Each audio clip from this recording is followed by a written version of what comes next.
میں لندن جیسے آزاد ماحول سے آیا تھا، مجھے نہیں معلوم تھا کہ یہاں حویلی میں لڑکیاں پردے کی پابند ہیں۔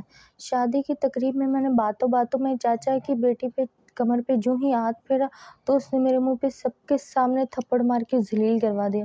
یوں میں نے بھی زبردستی اس سے شادی کی اور اسے دلہن بنا کے جب اپنے بیڈ روم میں اسے دیکھا تو بدلے کی ایک چنگاری نے میرے وجود کو لرزا دیا۔ میں فوراً آگے بڑھا تاکہ اس کی عزت کو دو کوڑی کا کر دوں، لیکن اس وقت میرا کلیجہ پھٹ پڑا جب میری نظر لڑکی کی۔ السلام علیکم۔ بچپن میں میرے والدین نے مجھے پڑھائی کے لیے لندن بھیج دیا، جہاں میری زندگی کا بیشتر حصہ رنگینیوں میں ہی گزرا۔ وہاں کا ماحول کافی کھلا ڈلا تھا اور ویکینڈ کلب اور ہلے گلے کی نظر ہو جاتا۔ میری کئی گرل فرینڈ تھیں جن کے ساتھ پینا پنانا موج مستی چلتی رہتی تھی، اور میں یہاں ایک آزاد پرندے کی طرح اپنی زندگی گزار رہا تھا۔ لیکن تعلیم مکمل ہوتے ہی میں پاکستان واپس چلا آیا۔ حویلی میں قدم رکھتے ہی میں حیران ہو گیا۔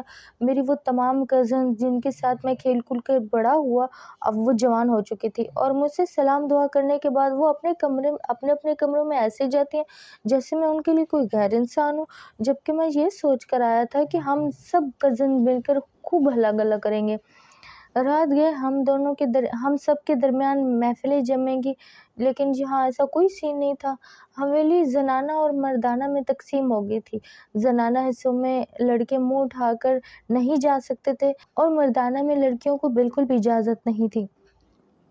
لہٰذا میں نے یہ دیکھا کہ میری کزن کالج سے آنے کے بعد سیدھا کمرے میں چلی جاتی تھی اور رات آنے سے پہلے وہ باہر نہیں نکلتی تھی۔ میں سارا دن حویلی میں کسی بدرو کی طرح چکراتا رہتا۔ بڑوں کی محفل میں اسلامی باتیں سننے کے علاوہ اور کوئی بات ہی نہیں ہوتی تھی، اور ایسے میں ان کی آواز سن کر میں تھک گیا تھا۔ میرا دل تو اپنی کزن کے ساتھ بغیر کسی پابندیوں میں کھل کے گپ شپ لگانے کے لیے بےتاب رہتا تھا، کیونکہ میری تمام ہی کزن ایک سے بڑھ کر حسین تھی۔ لیکن دقت یہ تھی کہ جوانی کی دہلیز پر قدم رکھتے ہی وہ سب انتہائی پردے دار ہو گئی۔ ان کے چہروں پر ایک عجیب سی سختی تھی کہ میرا دل چاہ کر بھی ان سے زیادہ بات نہیں کر پاتا، اور اگر کبھی دل کے ہاتھوں مجبور ہو کر ان سے آتے جاتے بات ہو بھی جاتی تو خاندان کے بڑے ہمیں اپنی نظروں میں رکھ لیتے۔ ایسا لگ رہا تھا جیسے وہ ہمیں ایکس رے مشین میں رکھ رہے ہوں، جیسے میں ان سے بات کر کے کوئی گناہ کر رہا تھا۔ یہی وجہ تھی کہ میں بہت جلد یہاں کی روایتی اور سخت زندگی دیکھ کر بیزار ہو گیا۔ میں نے دل میں سوچ لیا تھا اگر یہی حالات رہے تو کیا ہوگا۔ میں زیادہ دیر اس طرح کی زندگی نہیں گزارتا تھا۔ میں اب سنجیدگی سے دل میں یہی سوچتا رہا کہ مجھے واپس چلا جانا چاہیے، کیونکہ یہاں مجھے اپنی زندگی میں کوئی چام نظر نہیں آ رہا تھا۔ میں اپنے امی ابو کو اپنے فیصلے سے آگاہ کرنے ہی والا تھا کہ اچانک ایک دن حویلی میں میری چچا کی بیٹی زہرا آ گئی، تو اسے دیکھ کر میں بے حد خوش ہوا۔ وہ حویلی کی تمام لڑکیوں سے مختلف تھے، یونیورسٹی جاتی تھی اور میری ان کزن کی طرح کس کے سر پہ دوپٹہ نہیں لیتی تھی، بلکہ اگر سر سے دوپٹہ اتر بھی جاتا تو وہ زیادہ پرواہ نہیں کرتی تھی۔ کپڑے بھی کافی ماڈرن پہنتی تھی۔ اسے دیکھ کر تو مجھے ایسا لگتا تھا جیسے حویلی میں ایک تازہ ہوا کا جھونکا آیا ہو۔ میرا دل اسے دیکھ کر بڑی زور سے دھڑکا تھا۔ وہ گاڑی کو ڈرائیو کرتی ہوئی حویلی میں آئی اور مجھے اس کی یہ بات بے حد پسند آئی۔ یہاں حویلی میں تو یہ حال تھا کہ لڑکیوں کو اگر کسی ٹیلر کے پاس بھی جانا ہوتا تو گھر سے کوئی نہ کوئی مرد اپنا سارا کام چھوڑ کر ان کے ساتھ جاتا بازار۔ حالانکہ حویلی میں 2 گاڑیاں ہر وقت موجود ہوتی تھی، لیکن اس کے باوجود وہ لڑکیوں کو اپنے ساتھ ڈرائیور چاہیے ہوتا ہے۔ ان میں اتنا اعتماد ہی نہیں تھا کہ وہ خود گاڑی ڈرائیو کر کے باہر نکل پائیں۔ پتہ نہیں کس بات کی جھجک ان کے اندر تھی۔ میں نے حویلی کے خیالات کو اپنے ذہن سے نکالا اور غور سے اپنی چچا کی بیٹی زہرا کو دیکھنے لگا، جو کانوں میں ہیڈ فون لگائے پر انداز میں گاڑی کھڑی کر کے اندر ہی جا رہی تھی۔ میرا یہاں مزید کھڑا بیکار تھا، میں بھی فوراً سے سیڑھیاں اتر کر اندر جانے لگا۔ میرا دل ایک عجیب تال پہ دھڑک رہا تھا۔ میں جو ہی سامنے آیا تو ایک زوردار دھڑکتا ہوا کہکا میرے سامنے آیا تو میں جھجک کر وہیں رک گیا۔ میں نے سامنے دیکھا تو وہ پری پیک اپ کسی بات پر کھلکھلا کر ہنس رہی تھی۔ وہ یقیناً میری موجودگی سے غافل تھی، اسی لیے کھل کے بات چیت کر رہی تھی۔ میں پرشوق نظروں سے اس کو طرف دیکھنے لگا۔ سرخ و سفید رنگت، گالوں پہ ہلکا سا ڈمپل، چنچل مزاج اور مسلسل مسکراتے ہوئے چہرے والی ایک لڑکی سیدھی میرے دل میں اتر گئی۔ اچانک باتیں کرتے کرتے اس کی نگاہ میرے اوپر پڑی تو اس کی آنکھوں میں ایک حیرت سی اتری۔ وہ ایک دم چونک گئی۔ میرے لیے یہ لمحہ کلیمن تھا۔ میں فوراً اس کی طرف بڑھا تو وہ ایک دم سنبھل کے کھڑی ہو گئی اور ایک دم بولی، آپ جہانگیر تو نہیں ہیں؟ تو میں ایک دم ہنس پڑا اور اس کی یادداشت کی داد دیتے ہوئے اس کی تعریف کرنے لگا تو وہ مسکرائی۔ آپ کب آئے؟ آپ کے آنے کا تو پتہ ہی نہیں چلا۔ اب میں کوئی حویلی کی مشہور ہستی تو ہوں نہیں جس کی آنے کا ڈھنڈورا پیٹنے یا کسی کو ہمارے آنے کا انتظار ہوتا۔ میں نے اسے گہری نظروں سے دیکھتے ہوئے کہا تو وہ جھجکتے ہوئے بولی، نہیں خیر ایسی تو کوئی بات نہیں، لیکن آپ نے بھی تو لندن جان کے حویلی والوں کو بھول ہی دیا اور نہ کبھی رابطہ رکھا نہ کبھی فون کیا، تو ہم نے تو یہ سوچ لیا تھا کہ آپ تو وہیں کے ہو کے رہ گئے۔ سوچے تو صحیح کتنا عرصہ گزر گیا، آپ نے بھی تو کبھی اپنے کزن کو یاد نہیں کیا۔ تو میں نے انتہائی پرشوق نظروں سے اس کی طرف دیکھا۔ اگر مجھے پتہ ہوتا کہ کوئی میرا یہاں انتظار کر رہا ہوگا تو میں اسے ضرور فون کرتا۔ تو اس کے گالوں پہ ایک دم سرخی سی اتر آئی اور مجھے لگا جیسے میری بات اس کے دل تک اپنا راستہ بنا چکی ہے۔ ہم دونوں جب سے گفتگو کرنے لگے تھے میری تمام کزنز وہاں سے جا چکی تھی، تو ایک دم زارا چوکی اور معذرت کرتے ہوئے بولی، میں ذرا عائشہ کو دیکھ لوں، ویسے بھی اس کے حویلی میں کچھ ہی دن رہ گئے ہیں۔ تو میں اس کی بات سن کر حیران ہو کر اس کی طرف دیکھنے لگا، کیوں ایسا کیا ہو گیا؟ تو وہ انتہائی حیرت سے بولی، آپ کو نہیں پتہ کیا؟ میں نے انکار میں سر ہلاتے ہوئے کہا، مجھے نہیں پتہ۔ تو وہ ایک دم ہنس پڑی، کمال ہے، آپ اتنے غائب دماغ ہیں کہ آپ کو یہ بھی علم نہیں ہے کہ اس حویلی میں سب سے چہیتی اور پیاری سی بیٹی رخصت ہو کے اپنے سسرال جا رہی اور فقط اس کا ایک ہی ہفتہ رہ گیا۔ امی نے مجھے بھیجا تھا تاکہ میں عائشہ کو لے کر آؤں، اس کی دعوت ہے آج ہمارے گھر۔ تو میں شرمندہ ہوتے ہوئے اسے کہا، دراصل میں زیادہ وقت حویلی سے باہر گزارتا ہوں، اسی لیے مجھے پتہ نہیں ہے کہ حویلی میں کیا ہو رہا ہے۔ تو پتہ رکھا کرے نا، آپ نے ہی کل شادی کے تمام انتظام سنبھالنے ہیں۔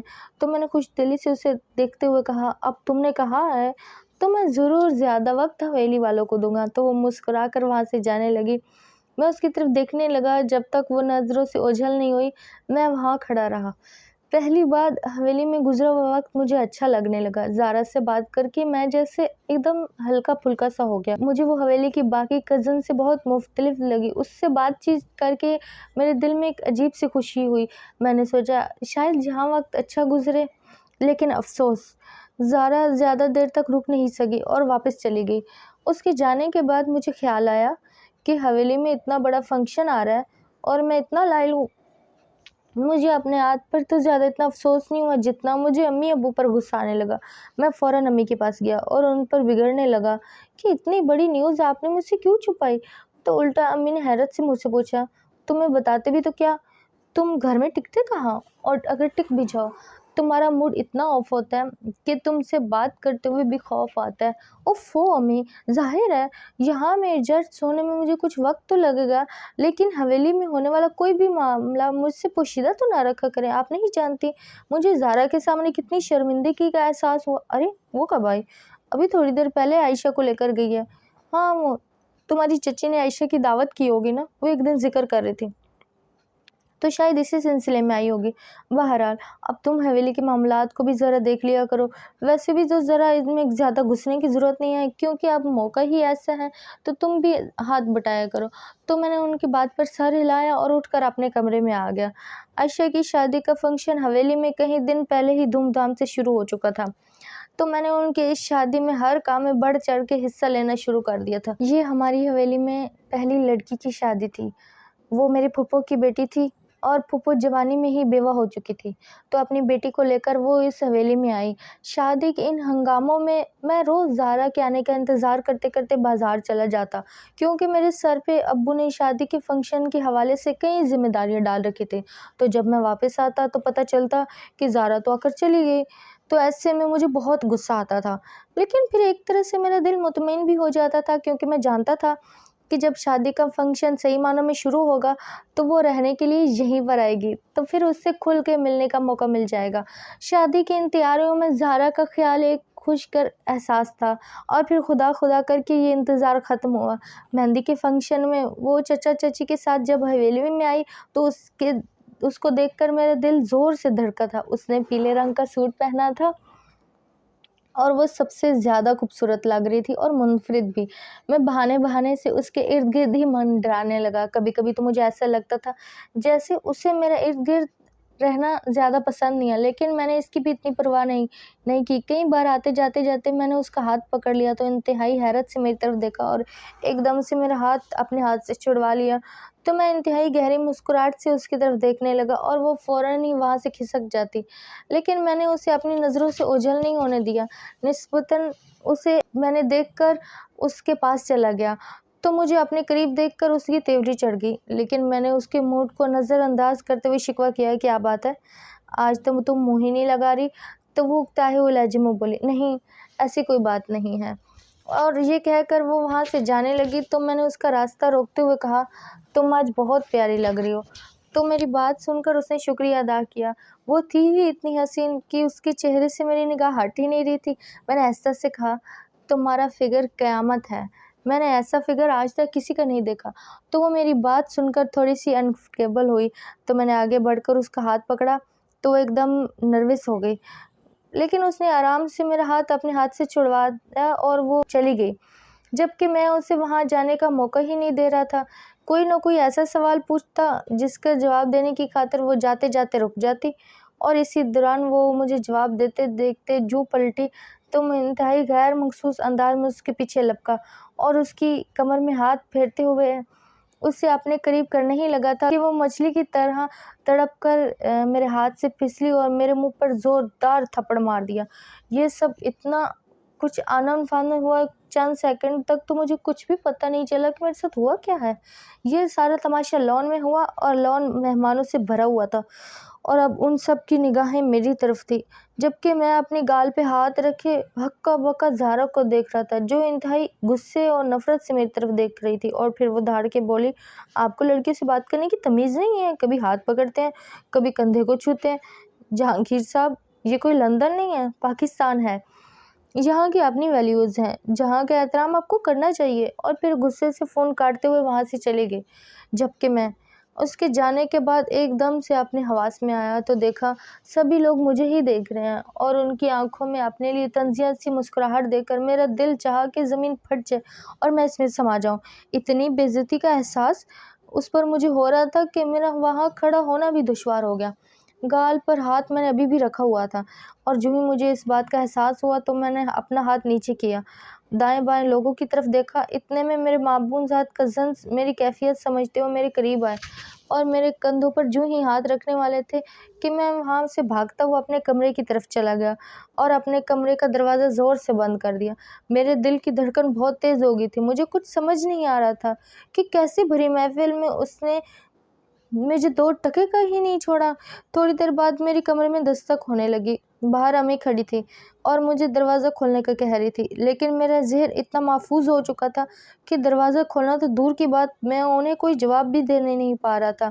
دستک دیتے دیکھتے وہ تھک گئی تو خود ہی وہاں سے تھک گئی چلی گئی، لیکن مجھے کسی پر کوئی گلہ نہیں تھا۔ پھر میں ٹہلتے ٹہلتے تھک جاتا تو بیٹھ جاتا، پھر میں اٹھ کے ٹہلتا۔ میرے ذہن پہ بس یہی خیال آ رہا تھا کہ زارا نے میرے ساتھ ایسا کیوں کیا؟ میں نے کون سی اس کی عزت خراب کر دی تھی جو اس نے سب کے سامنے مجھے بے عزت کر دیا؟ میری آنکھوں کے سامنے بار بار ان لوگوں کے چہرے گھومنے لگے جو مجھے لڑکی کے ہاتھوں تھپڑ پڑتے ہوئے دیکھ چکے تھے۔ میں کسی کے سامنے اب اپنی آنکھیں نہیں اٹھا پا رہا تھا۔ میرے سامنے بار بار وہ لمحہ گھوم رہا تھا جب زارا نے بیٹھے بیٹھے میری عزت کا تماشا بنا دیا تھا۔ جب تھوڑا سا ملال کم ہوا تو مجھے غصہ آنے لگا۔ خود کو سمجھتی کیا ہے؟ بہت ہی پارسا بننے کی کوشش کرتی ہے، اسے خود پر بہت زوم ہے نا، لیکن میں اس کا غرور توڑ دوں گا۔ میرے عقل نے کام کرنا شروع کر دیا، اور اب میں نے دل میں عہد کیا کہ میں ہر صورت میں زارا سے اس بے عزتی کا بدلہ لوں گا۔ جیسے اس نے مجھے بھرے مجمع میں مجھے ذلیل کیا ہے تو میں بھی اسے اس طرح سے بے عزت کروں گا کہ وہ بھی ساری زندگی کسی کے سامنے آنکھ اٹھانے کے قابل نہیں رہے گی۔ اور پھر پاکستان چھوڑنے کا فیصلہ میرے منصوبے کا حصہ تھا۔ حویلی میں چچا اور چچی ہمارے ملنے آئے تو میں نے ان سے ملنے کا صاف انکار کر دیا۔ امی ابو مجھ پہ دونوں خفا ہونے لگے کہ زارا نے غلطی کی ہے، لیکن اس میں تمہارے چچا اور چچی کا کوئی قصور نہیں ہے، وہ تم سے بڑے ہیں، خود چل کر آئے ہیں، تم سے ملنا چاہتے ہیں، اپنی بیٹی کی وجہ سے بہت شرمندہ ہے، وہ تم سے معافی مانگنا چاہتے ہیں۔ تو میں نے غصے سے امی ابو کی طرف دیکھتے ہوئے کہا، جس لڑکی نے بڑی محفل میں میری عزت کا جنازہ نکال دیا، آپ کیا چاہتے ہیں میں آپ سب کچھ بھول بھال کے اسے معاف کر دوں؟ تو یہ ناممکن ہے۔ تو امی میرے پاس آئی اور بولی، مانا کہ زارا نے بہت غلط حرکت کی ہے، وہ ایک یونیورسٹی میں پڑھنے والی لڑکی ہے، اس سے اتنی چھوٹی حرکت کی امید نہیں کی جا سکتی۔ کزن ایک دوسرے کا ہاتھ پکڑ بھی لیتے ہیں، ہنسی مذاق بھی کرتے ہیں، اس کا مطلب یہ تھوڑی ہوتا ہے کہ ان کے درمیان کچھ غلط چل رہا ہے۔ کم سے کم ایک پڑھی لکھی لڑکی سے مجھے یہ توقع نہیں تھی۔ لیکن بہرحال تمہارے ابا کا سارا خاندان ہی ایسا ہے، جتنا بھی پڑھ لکھ جائیں فائدہ کوئی نہیں ہے، کیونکہ یہ لوگ انتہائی تنگ نظر ہیں۔ امی کی بات سن کر ابو نے ان کی کڑی نظروں سے ان کو دیکھا، لیکن بولے کچھ نہیں۔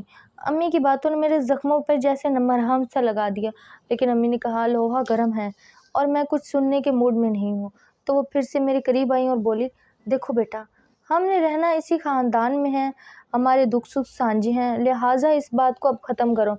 تمہارے چچا آئے ہیں، تم ان کی بات سن لو اور ان کے سامنے شرط رکھو کہ زارا مجھ سے سب کے سامنے معافی مانگے گی، تو مجھے یقین ہے تمہاری بات کو نہیں ٹالیں گے اور زارا پہ پریشر ڈالیں گے اور اس سے معافی بھی منگوائیں گے۔ دیکھنا تم وہ لڑکی کس طرح رائے راست پہ آتی ہے۔ تو امی کی باتیں سن کر میری آنکھیں چمکنے لگی، میں اس کو واقعی اپنے پیروں میں جھکانا چاہتا تھا۔ اگر گھی سیدھی انگلی سے نکل رہا ہے تو پھر انگلی ٹیڑھی کرنے کا کیا مطلب؟ لہٰذا میں اندر ہی اندر خوش ہوا، کمرے سے باہر گیا تو مجھے دیکھتے ہی چچا اور چچی اٹھ کھڑے ہوئے۔ چچا فوراً میرے قریب آئے اور میرے سامنے آئے، لیکن میں نے مسکراتے ہوئے چچے کی طرف دیکھتے ہوئے کہا، چچا آپ کیوں اتنے پریشان ہیں؟ میں آپ سے ناراض تو نہیں ہوں؟ تو وہ ایک دم سے بولے، جو کچھ زارا نے کیا ہے میں اور تمہاری چچا دونوں ہی اس بات پہ خفا ہیں، اس کی جگہ میں تم سے معافی مانگتا ہوں، اب تم اس بات کو ختم کرو۔ تو امی فوراً بولی، یہ ایک دم سے بات ختم کرنا کسی کہتے ہیں؟ تمہاری بیٹی نے بھرے مجمع میں میرے بیٹے کی عزت 2 کوڑی کی ہے اور اسے ہم بند کمرے میں بیٹھ کے معاف کر دیں؟ ایسا تھوڑی ہوتا ہے۔ جن جن لوگوں کے سامنے تمہاری بیٹی نے یہ حرکت کی ہے ان سب کو جمع کرو اور پھر ان کے درمیان تمہاری بیٹی میرے بیٹے سے معافی مانگے گی، تبھی ہم معاف کریں گے۔ تو چچا میری طرف انتہائی حیرت نظروں سے دیکھتے تو میں نے منہ دوسری طرف موڑ لیا۔ اتنی سخت شرط نہ رکھیں، چاچی نے ایک دم منتوی لہجے سے کہا۔ تو امی غصے سے چچی کی طرف دیکھتے ہوئے بولی، میں نے کوئی بھی انوکھی شرط نہیں رکھی تمہارے سامنے، جس طرح سب کے سامنے یہ معاملہ ہوا تھا، معافی بھی سب کے سامنے معافی مانگنی چاہیے۔ جب اسے مارنے میں حیا نہیں آئے تو پھر معافی مانگنے میں کیسی شرم؟ تو امی کی بات سن کر چچا اور چچی دونوں ہی خاموشی سے ایک دوسرے کی طرف دیکھنے لگے۔ پھر چچا نے میرے کندھے پہ ہاتھ رکھتے ہوئے مجھے کہا، جہانگیر تم بتاؤ تم کیا چاہتے ہو؟ اگر تم بھی ایسا ہی چاہتے ہو تو ٹھیک ہے، میں کل ہی خاندان والوں کو اپنے گھر بلا لیتا ہوں، وہاں تمہیں سب کے سامنے زارا معافی مانگے گی۔ تو میں نے آہستہ سے کہا، چچا میں بھی یہی چاہتا ہوں۔ تو وہ گہری سانس خارج کرتے ہوئے بولے، ٹھیک ہے جہانگیر، ویسا ہی ہوگا جیسا تم چاہتے ہو۔ انہوں نے چچی کو اشارہ کیا کہ چلو اب ہم چلتے ہیں، اور پھر وہ کمرے سے باہر چلے گئے۔ تو میری امی انتہائی پرنور نظروں سے دیکھ کر بولی، اب آیا نا اونٹ پہاڑ کے نیچے، ان کی اکڑ تو 7ویں آسمان پر تھی، شکر ہے تم نے میری بات کی تائید کی، اب دیکھنا کیسے بھیگی بجلی بنے تمہارے سامنے کھڑی ہوگی۔ چچا چچی تو چلے گئے، لیکن میرے دل میں ایک سکون سا اتر گیا۔ اس رات میں لمبی تان کے سویا تھا، بار بار میری آنکھوں کے سامنے زارا کا چہرہ آتا تھا جو میرے سامنے شرم سے جھکا ہوا تھا۔ میں بس اس لمحے کا انتظار کر رہا تھا جب وہ سب کے سامنے مجھ سے معافی مانگ لے گی، لیکن میری یہ ساری کی ساری خوش فہمی اس وقت ختم ہو گئی جب مجھے پتہ چلا کہ زارا نے تو مجھ سے معافی مانگنے سے انکار کر دیا ہے۔ میرے اوپر یہ خبر کسی بجلی کی طرح تھی۔ اس نے اپنے والدین سے کہا، میں کس بات کی معافی مانگوں، وہ اسی تھپڑ کا محترک تھا، آپ نے اس کی چچوری حرکتیں نہیں دیکھی، ہم نے برداشت کی ہیں۔ آپ حویلی میں کسی سے بھی لڑکی سے پوچھ لیں، سبھی اس کی ان گھٹیا حرکتوں کی وجہ سے تنگ ہیں، اور یہ ساری باتیں مجھ تک پہنچ چکی تھی۔ میں بہت بری طرح سے سرپٹا گیا کہ میں نے کیا سوچا تھا اور میرے ساتھ ہو کیا گیا ہے۔ میں نے دوبارہ سے اس معاملے پر ٹھنڈے دل سے سوچا اور پھر میں ہار کسی صورت پر نہیں مانوں گا، یہ میں نے طے کر لیا تھا۔ پھر میں نے بہت سوچ سمجھ کر ایک منصوبہ تیار کیا جس کی ہوا بھی میں نے کسی کو لگنے نہ دی۔ زارا کے حوالے سے معافی مانگنے والی بات جب میرے امی ابو تک پہنچی تو امی نے ابو کو صاف صاف کہا کہ اپنے بھائی کو فون کر کہیں کہ اب ہم سے کوئی تعلق نہ رکھیں۔ تو ابو نے فوراً کال کر ڈالی۔ تب چچا ابو کی بات سن کر بے حد پریشان ہو گئے اور انہوں نے کہا ہم زارا کو لے کر ابھی اور اسی وقت آپ کے گھر آتے ہیں۔ چچا اور چچی تھوڑی دیر بعد ہی زارا کو لے کر ہمارے گھر آ گئے۔ زارا کو چہرے کو دیکھتے ہی مجھے اچھے سے احساس ہو گیا کہ اس کے والدین اسے یہاں لانے کے لیے کتنا پریشرائز کیا ہوگا۔ میں جو ہی کمرے میں داخل ہوا تو چچا ایک دم سے میری طرف لپکے، میں زارا کو تمہارے یہاں روبرو لے کر آیا ہوں، یہ تم سے معافی مانگے گی۔ خاندان والوں کو بھی ہم 1-2 دن میں جمع کرتے ہیں، یہ تمہیں سب کے سامنے بھی معافی مانگے گی، لیکن اتنی سی بات پر ہم سے تعلق نہ توڑو۔ تب چچا کی بات سن کر امی نے انتہائی غصے سے کہا یہ آپ کے نزدیک اتنی سی بات ہے، ہمارے لیے نہیں۔ تو چچا ایک دم سے بولے زارا فوراً معافی مانگو تاکہ یہ بات یہیں پر ختم ہو جائے۔ زارا کے چہرے پر انتہائی کا غصہ تھا، وہ بولنے ہی والی تھی کہ میں ایک دم بول پڑا کوئی ضرورت نہیں ہے معافی مانگنے کی، کزنز میں چھوٹی موٹی رنجشیں ہو ہی جاتی ہیں، میں اپنا دل صاف کرتا ہوں، آپ لوگ بھی ریلیکس ہو جائیں۔ میری بات سن کر چچا اور چچی اور زارا حیرت سے میری طرف دیکھنے لگے، جبکہ امی ابو میرے اس فیصلے پر شدید بگڑے تھے، لیکن مجھے ان کی پرواہ نہیں تھی۔ پرواہ تھی تو اس بات کی پرواہ تھی کہ زارا کی آنکھوں میں میرے لیے شکر گزار تھی۔ اور یہ کہہ کر میں کمرے سے باہر جانے لگا تو ایک دم سے زارا میرے پیچھے طرف لپکی، اس نے مجھے آواز دی تو میں ایک دم حیرت سے اس کی طرف مڑ کر دیکھنے لگا۔ وہ میرے قریب آئی اور انتہائی شرمندے سے سر جھکاتے ہوئے میری طرف دیکھنے لگی۔ مجھے نہیں پتا کہ اس دن مجھے کیا ہو گیا تھا اور میں اتنی بری طرح ریئیکٹ کرنے لگی تھی۔ تو میں آپ سے اس کے لیے معافی مانگتی ہوں۔ تو میں نے مسکراتے ہوئے کہا بس جو ہوا سو ہوا، اب اس بات کو دوبارہ دہرانے کی ضرورت نہیں ہے، اور یہ کہہ کر میں وہاں سے چل پڑا۔ اور پھر مجھے زارا کی آواز سنائی دی، اس نے مجھ سے کہا میں نے آپ کو بہت غلط سمجھا تھا، آپ تو بہت ہی اچھے انسان ہیں۔ تو میں پیچھے مڑ کر دیکھ کے بغیر ہی آگے بڑھ گیا، کیونکہ میں نے یہ سن رکھا ہے جو پیچھے مڑ کر دیکھتے ہیں وہ پتھر کے ہو جاتے ہیں۔ اور یہ سوچتے ہی ایک بہت گہری مسکراہٹ میرے لبوں پر سجی تھی، کیونکہ میری منصوبہ بندی نے مجھے بہت جلدی کامیابی کے مراحل پر پہنچا دیا تھا۔ اب مجھے بس ایک خاص وقت کا انتظار تھا۔ ہر وقت گزرتا ہوا لمحہ مجھے کبھی کبھی حجام میں مطلع کر دیتا تھا، کیونکہ میں نے چال ہی ایسی چلی تھی جس میں میری ہاتھ کسی صورت میں ممکن نہیں تھی۔ میں زارا کا مکمل اعتماد حاصل کر چکا تھا، عین ٹائم پر اسے معافی مانگنے سے بچا کر اس کی عزت نفس کو بچا لیا تھا۔ اس کا احسان وہ اپنے دل پر محسوس کر رہی تھی۔ یہ وہی لڑکی تھی جس سے میں بات کرتا تو وہ خوف میں مبتلا ہو جاتی تھی اور اب مجھے فون پر گھنٹوں باتیں کرتی تھی اور تنگ نہ پڑتی تھی، لیکن میں جب بھی اس سے بات کرتا میرے اندر انتقام کا الاؤ بڑھ جاتا تھا۔ دن رات میرے ذہن میں بس ایک ہی منصوبہ گردش کرتا رہا، زارا کو اغوا کرنا اور اس سے اس ذلت کا مزہ چکھانا جس کا سامنا میں نے کیا تھا۔ میں نے کئی دن غور کیا اور پھر ایک دن جب مجھے موقع ملا تو میں نے اپنے منصوبے کو کامیابی کی سیڑھی پر پہنچانے کا انجام لیا۔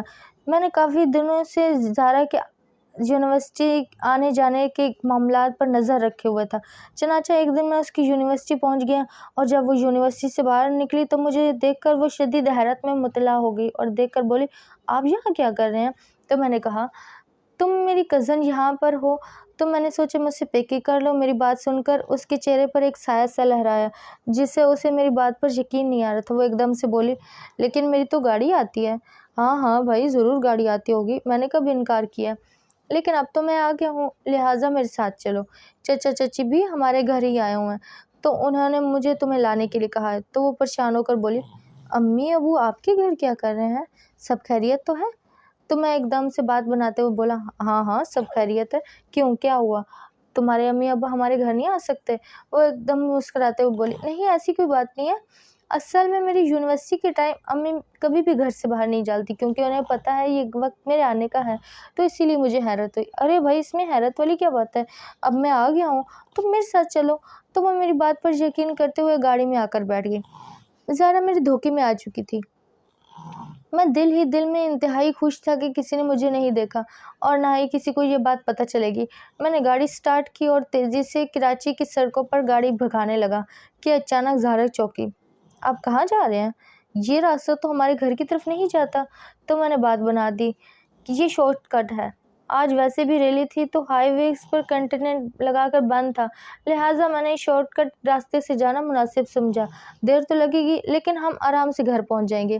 تو میری بات پر اس نے یقین کر لیا۔ اپنی منزل پر پہنچنے کے لیے مجھے بس 15 منٹ درکار تھے۔ میں نے گاڑی کچے راستے پر موڑ دی۔ اس وقت میری دھڑکن تیز تھی۔ میں لمحہ لمحہ اپنی منزل کی طرف چند کی قدم کی دوری پر تھا اور میں بار بار خود کو یقین دلا تھا کہ زارا سے بدلہ لینے کے لیے تھوڑا سا وقت رہ گیا۔ میں شہر کے دودھ سے نکل پڑا تھا اور اپنی جیت کا احساس میرے اندر بڑھنے لگا کہ اسی لمحے میرے موبائل پر گھنٹی بجنے لگی۔ میں نے فون نکال کر دیکھا تو حیران رہ گیا۔ اسکرین پر میرے ماموں زاد کزن آصف کی کال تھی۔ یہ اس وقت مجھے کال کیوں کر رہا ہے؟ میں نے گاڑی کی رفتار آہستہ کرتے ہوئے سوچا۔ پریشانی سے میرے ہاتھ پیر ٹھنڈے ہونے لگے۔ اپنی کامیابی کے اتنے نزدیک پہنچ پر میں ناکامی کی سیڑھی پر نہیں چڑھنا چاہتا تھا۔ میں نے دھڑکتے دل کے ساتھ کال اٹینڈ کی تو آصف نے سلام دعا کے بعد مجھ سے پوچھا کہ تم ہو زارا، اس وقت کہاں جا رہے ہو؟ تو اس کی غیر متوقع سوال پر میں ذہنی طور پر بالکل بھی تیار نہیں تھا۔ اس کو کیسے پتہ چلا کہ میں زارا کے ساتھ ہوں؟ میں نے جھنجھلاتے ہوئے سوچا۔ میرے ہاتھ کانپنے لگے۔ میں نے جلدی سے گاڑی روکی اور دل ہی دل میں پریشان ہو گیا کہ وہ کیسے جان گیا، اس نے ہمیں کہاں دیکھا۔ میں نے ہڑبڑا کر اس سے جواب دیا، ہم بس گھر ہی آ رہے ہیں، تم بولو۔ تو وہ بولا، چلو ٹھیک ہے۔ دراصل آج مجھے چچا نے بھیجا تھا کہ میں زارا کو لے آؤں کیونکہ عین ٹائم پر اس کی گاڑی کے ڈرائیور کے ہاں فوتگی ہو گئی ہے، تو مجھے اسی لیے چچا نے کہا کہ تم زارا کو لے آؤ۔ چلو اچھی بات ہے، تم اسے لے آئے۔ میں بھی یونیورسٹی پہنچ ہی گیا، تم لوگوں سے تھوڑے سے ہی دور تھا۔ زارا کو تمہاری گاڑی میں بیٹھتے ہوئے دیکھا تو سوچا کہ تمہیں فون کر کے بتا دوں، اور پھر اس نے کال کٹ کر دی۔ لیکن میں اپنے منصوبے کے خاک میں ملنے کے لیے اندر ہی اندر غصہ آ رہا تھا۔ میرے غصے سے اندر ہی اندر میرے دماغ میں گنبٹیاں چل رہی تھیں۔ مجھے یقین نہیں آ رہا تھا کہ کامیابی کے اتنے نزدیک پہنچ کر ناکامی میرا منہ چڑھائے گی۔ اب تو میں اپنے منصوبے پر عمل کرنا چاہوں تب بھی نہیں کر سکتا۔ حالانکہ میں چاہتا تو زارا کو 10 منٹ میں فارم ہوم لے کر جا سکتا تھا اور وہاں زارا کو بچانے والا مجھ سے کوئی نہیں تھا، لیکن اب میں اپنے اس منصوبے پر عمل نہیں کر سکتا تھا کیونکہ حویلی میں سب کو پتہ چل چکا تھا کہ زارا میرے ساتھ ہے۔ ایسے میں جذبات میں آ کے کوئی بھی اٹھانے والا قدم مجھ پر ہی بھاری پڑ جاتا اور میں جانتے بوجھتے خود کو گڑھے میں دھکا نہیں دے سکتا تھا۔ زارا جو میرے ساتھ گاڑی میں بیٹھی تھی وہ میری چہرہ پر پریشانی دیکھ کر فکر مند ہونے لگی۔ کیا بات ہے جہانگیر، آپ اتنے پریشان کیوں ہیں؟ کس کی کال تھی؟ سب خیریت ہے؟ آصف کی کال تھی، تمہارا پوچھ رہا تھا۔ میں نے اسے بتا دیا کہ ہم تھوڑی دیر میں گھر پہنچنے والے ہیں۔ میری بات سن کر زاری خاموشی سے باہر دیکھنے لگی، لیکن اسے اندازہ ہی نہیں تھا کہ اس وقت میرے دل میں کیا چل رہا ہے۔ میرا منصوبہ اتنی آسانی سے خاک میں مل گیا، اس کا مجھے شدید افسوس تھا۔ سمجھ ہی نہیں آ رہی تھی کہ کیا کروں۔ اچانک میں نے گاڑی ہوٹل کے پاس روکی تو زارا نے میری طرف حیرت سے دیکھا، تو میں نے کہا، ہم پہلی بار گھر سے باہر نکلے ہیں تو کیوں نہ اس خوشی میں ایک کپ کافی ہی پی لیں۔ تو میری بات سن کر وہ ہنس پڑی اور پھر میں اسے لے کر ہوٹل میں لے گیا اور 2 کپ کافی کا آرڈر کیا۔ میرا ذہن تیزی سے کام کر رہا تھا، لہٰذا میں نے آخری تیر چلانے کا فیصلہ کیا اور زارا سے اظہار محبت کر ڈالا۔ میری بات سن کر زارا حیرت سے اپنی آنکھیں پٹپٹا کر مجھے دیکھنے لگی، تو مجھے اسے اپنے باتوں کے جال میں پھنسانے کی کوشش کی کیونکہ مجھے اور کوئی بھی صورت نظر نہیں آ رہی تھی۔ میں نے اسے بتایا کہ جب میں نے پہلی بار تمہیں دیکھا تھا تو دیکھتے ہی تم سے محبت ہو گئی تھی اور اسی محبت نے مجھے سے اوٹ پٹاک حرکتیں کروا ڈالیں۔ اب اگر وہ راضی ہو تو میں امی اور ابو کو رشتے کے لیے بھیجوں۔ تو میری بات سن کر وہ بولی، میں نے آپ کو کبھی اس نظر سے نہیں دیکھا۔ تو اس کی بات سن کر میرے اوزار ختم ہو چکے تھے کیونکہ یہ میرے لیے آخری چانس تھا۔ اگر یہ بھی ہاتھ سے نکل جاتا تو اس سے انتقام لینے کا اور کوئی بھی موقع مجھے نہیں ملتا۔ تو میں نے آہستہ سے اسے کہا، تم مجھے اس نظر سے دیکھو یا نہ دیکھو، لیکن میں تمہیں اپنا ہم سفر بنانا چاہتا ہوں۔ تو وہ الجھی نظروں سے میری طرف دیکھنے لگی۔ میں نے دل ہی دل میں ٹھان لیا تھا کہ ایک بار اس کی مجھ سے شادی ہو جائے، پھر میں اسے اپنے انتقام کا ایسا نشانہ بناؤں گا کہ وہ عبرت کا نشان بن جائے گی۔ وہ روز اپنے مرنے کی دعائیں مانگے گی لیکن اس پر زندگی حرام ہو جائے گی۔ میں نے اپنی فرضی محبت کا اظہار زارا سے کر تو دیا تھا، اب اگلا مرحلہ امی ابو کو ان کے گھر بھیجنا تھا، جو کہ ظاہر اتنا آسان نہیں تھا کیونکہ میں اچھے سے جانتا تھا کہ اماں کی چچا چچی کے ساتھ بالکل بھی نہیں بنتی اور نہ ہی وہ زارا کو اپنی بہو کے طور پر قبول کرے گی۔ میں نے چانس لینے کا سوچا۔ لیکن میں نہیں جانتا تھا کہ میرا یہ فیصلہ امی ابو کے لیے قطعاً قابل قبول ہوگا۔ جس وقت میں نے امی کے سامنے یہ بات کی کہ میں زارا سے شادی کرنا چاہتا ہوں، تو امی میری بات سن کر ہکا بکا رہ گئی اور پھر انتہائی غصے سے بولی، تم جانتے ہو کیا بات کر رہے ہو؟ تم اس لڑکی کو اپنا شریک سفر بنانے کی خواہش رکھ رہے ہو جس لڑکی نے بھری محفل میں سب کے سامنے تمہیں ذلیل کر کے رکھ دیا تھا۔ تم مجھ سے اپنے شریک سفر کیسے چن سکتے ہو؟ ارے خاندان میں ایک سے ایک لڑکیاں زارا سے زیادہ خوبصورت ہیں اور رشتوں کو لحاظ کرنے والی موجود ہیں، تو تم زارا جیسی تیز تراز لڑکی کا انتخاب کیوں کر رہے ہو؟ مجھے تو وہ بالکل بھی نہیں اچھی لگتی۔ تو امی کی بات سن کر میں شدید الجھن کا شکار ہو گیا۔ میں نے امی سے کہا، امی اگر وہ آپ کو اچھی نہیں لگتی تو یہ آپ کا مسئلہ ہے، مجھے اچھی لگتی ہے اور زندگی میں نے گزارنی ہے۔ تو امی بولی، اللہ جانے تمہیں اس میں کیا نظر آ گیا ہے، میں نے تو کبھی بھی زہرا کو اپنی بہو کی نظروں سے نہیں دیکھا۔ اس واقعے کے بعد تو سوال ہی پیدا نہیں ہوتا کہ اس لڑکی پر اعتبار کیا جائے۔ شادی سے پہلے اس کی یہ حالت ہے، نہ جانے شادی کے بعد وہ کون سا گل کھلائے گی۔ تم بھول جاؤ کہ میں تمہارا رشتہ لے کر ان کے گھر جاؤں گی۔ ویسے بھی تمہارے چچا نے ساری زندگی میرا جینا حرام کر کے رکھا تھا، اب میں اپنی باقی کی زندگی اس کی بیٹی کے ہاتھوں حرام نہیں کروانا چاہتی۔ یہ کہہ کر امی کمرے سے چلی گئی تو میں اپنا سر پکڑ کر بیٹھ گیا۔ میں جب بھی اپنے انتقام کی کچھ سیڑھیاں چڑھ کر کامیابی کے نزدیک پہنچنے ہی والا ہوتا تھا تو کوئی نہ کوئی گڑبڑ ہو جاتی تھی۔ اب سب کچھ طے تھا، لیکن امی بری طرح سے بگڑ گئی اور کسی صورت میں وہ زارا کا رشتہ کرنے کے لیے تیار نہ تھی۔ تو میں نے ابو سے کہا کہ وہ امی کو منائیں۔ ابو نے کہا، اس معاملے میں تمہارے لیے کچھ نہیں کر سکتا، تمہاری ماں جب کسی بات کے لیے ٹھان لیں تو وہی ہوتا ہے جو وہ چاہتی ہیں۔ ابو کی بات سن کر میں شدید پریشان ہو گیا۔ زارا کے رشتے کو لے کر ہمارے گھر میں شدید طرح کی کیفیت تیار ہو گئی۔ امی نے مجھ سے بات چیت کرنا بالکل بھی بند کر دیا تھا، جبکہ میں یہ چاہتا تھا کہ جلد سے جلد یہ معاملہ کمپلیٹ ہو جائے اور زارا میرے ہاتھ لگے اور میرے انتقام کی سیڑھی بن جائے۔ لیکن میری امی دیوار کی طرح کسی بھی طرح میرے سامنے آ کر کھڑی ہوگی۔ جب مجھے لگا کہ امی کسی بھی صورت میں آ کے نہیں مانے گی تو میں نے انہیں منانے کی کوشش کی۔ میں نے انہیں صاف صاف کہہ دیا، اگر وہ میرا رشتہ زارا سے نہیں کریں گی تو پھر میرے پاس دو ہی صورت ہیں، یا تو میں زہر کھا لوں یا پھر میں گھر چھوڑ کر ہمیشہ کے لیے چلا جاؤں۔ اب یہ آپ پر طے ہے کہ آپ کون سا چاہتی ہیں۔ تو امی نے خوف کی نظروں سے مجھے طرف دیکھتے ہوئے کہا، تم پچھتاؤ گے، زارا تمہارے لیے کسی بھی طرح پرفیکٹ میچ نہیں ہے، اور تمہارے چچا چچی نے میرے ساتھ کبھی بھلائی نہیں کی تو اس کی بیٹی تمہارے ساتھ کیا بھلائی کرے گی؟ تم کیوں اپنے پیروں پر کلہاڑی مارنے پر تلے ہو؟ تو میں نے جھنجھلا کر کہا، امی اگر کچھ برا ہوگا تو میرے ساتھ ہوگا، آپ برائے مہربانی اپنی ضد چھوڑ دیں، ورنہ پھر آپ کو میرا مرا منہ دیکھنا پڑے گا۔ میری یہ دھمکی کام کر گئی اور امی رونے لگی۔ پھر بولی، خبردار جو آئندہ ایسی بات کی، تم ہماری اکلوتی اولاد ہو اور ہمیں تمہاری خوشی سے بڑھ کر کچھ بھی عزیز نہیں ہے۔ پھر امی نہ چاہتے ہوئے بھی میری خوشی کے خاطر زارا کا رشتہ مانگنے کے لیے اس کے گھر چلی گئی، تو چچی نے میرا رشتہ زارا سے پوچھے بغیر فوراً ہی دے دیا۔ بھلا وہ ایک باہر سے پڑھے لکھے اعلیٰ تعلیم یافتہ لڑکی کے لیے کیسے ٹھکرا سکتے تھے؟ لہٰذا ہماری جھٹ پٹ منگنی طے ہو گئی۔ میں زارا تک پہنچنے کا ایک مرحلہ تو بخوبی طے کر چکا تھا، اب مجھے اگلے مرحلے کا انتظار تھا۔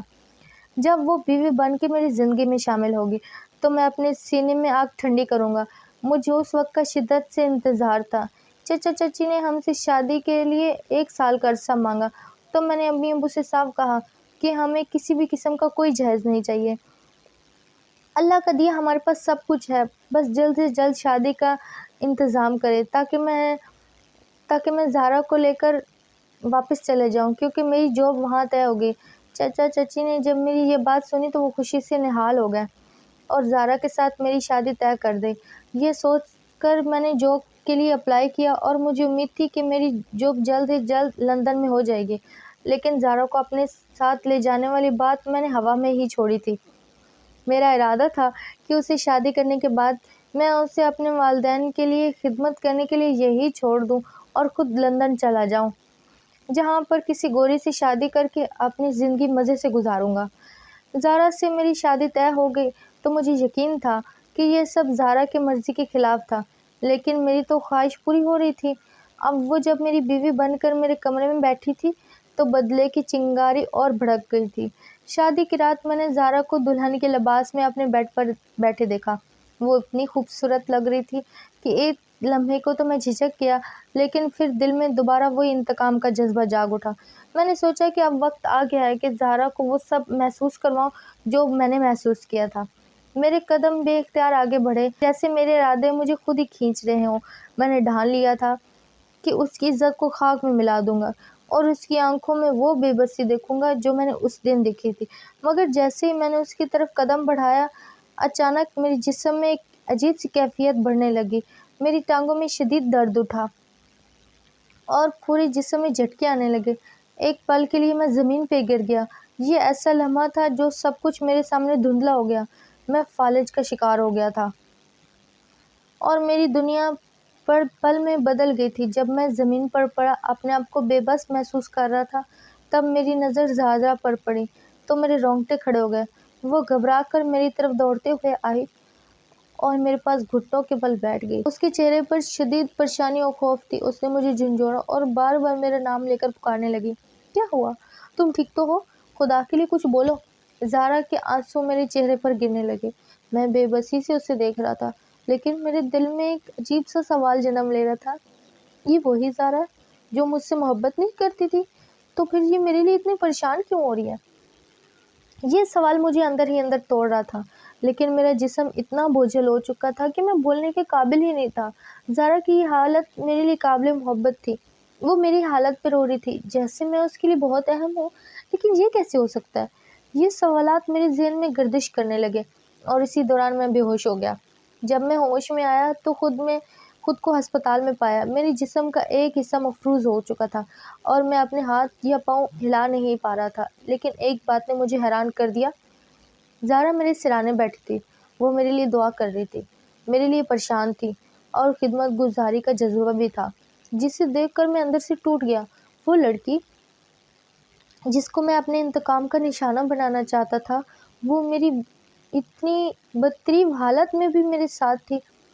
میں ہاسپٹل سے ڈسچارج ہو کر گھر آ گیا تھا، لیکن وہ میری دیکھ بھال کرتی تھی، میری دوا وقت پر دیتی تھی اور میری ضروریات کا خیال رکھتی تھی۔ وہ میرے ساتھ اس وقت بھی کھڑی رہی جب میں خود سے مایوس ہو چکا تھا۔ اس کی بے روز خدمت نے میرے دل میں موجود انتقام نے مکمل طور پر ختم کر دیا تھا۔ جیسے جیسے وقت گزرتا گیا، زہرا کے ساتھ گزرا ہر لمحہ میرے دل کے جذبات کے بدلتا چلا گیا۔ پتہ ہی نہیں چلا کب میری نفرت اتنی محبت میں بدل گئی۔ اب محبت کو کیسے بدلا جا سکتا ہے؟ میں نے جان لیا کہ زہرا وہ نہیں ہے جو میں نے ہمیشہ سوچا تھا، بلکہ وہ ایک مضبوط محبت کرنے والی بیوی ہے۔ زہرا نے مجھے سکھایا کہ محبت طاقت سے نہیں جیتی جاتی، بلکہ خلوص اور وفاداری سے جیتی جا سکتی ہے۔ وہ لڑکی جس سے میں بدلہ لینا چاہتا، اس نے اپنی محبت اور خدمت سے میرے دل کو جیت لیا تھا، اور اب میں سمجھ چکا تھا کہ زندگی میں سب سے بڑی چیز وہ ہوتی ہے جس میں آپ کسی کے دل کو محبت سے پیدا کریں، نہ کہ نفرت سے۔ زہرا کی بے لوث خدمت اور محبت کا نتیجہ تھا کہ میں بہت جلد ٹھیک ہو گیا۔ اس پر میں نے اللہ سے دعا کی کہ اللہ، اگر میں پیروں پر اپنے کھڑا بھی ہو گیا، تب بھی میں زہرا کو زندگی کی ہر خوشی دوں گا۔